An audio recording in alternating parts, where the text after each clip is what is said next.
শুনেছি মেয়েরা নাকি ভাজা মিষ্টি খেতে খুব পছন্দ করে, কথাটা কি সত্যি?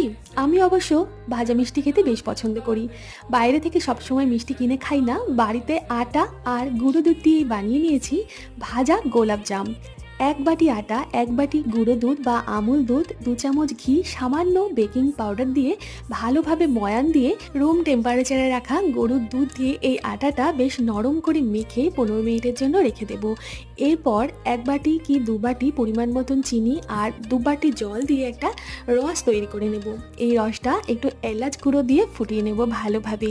এরপর ওই আটার থেকে লেচি কেটে গোল আকার বা লম্বা আকারে দিয়ে মাঝখানে ভরে দেবো একটা করে নকুলদানা। এই নকুলদানাটা গরম সংস্পর্শে এসে কিন্তু গলে যাবে, ভেতরে সুন্দরভাবে রস ঢুকবে। ছাঁকা তেলে মিষ্টিগুলো ভেজে রসে চুবিয়ে কিছুক্ষণ রাখলেই আমাদের নরম তুলতুলে মিষ্টি রেডি। ডিটেলস রেসিপিটা দেখার জন্য এই ভিডিওর নিচের লিঙ্কে ক্লিক করে আপনারা দেখে নিতে পারেন। ধন্যবাদ।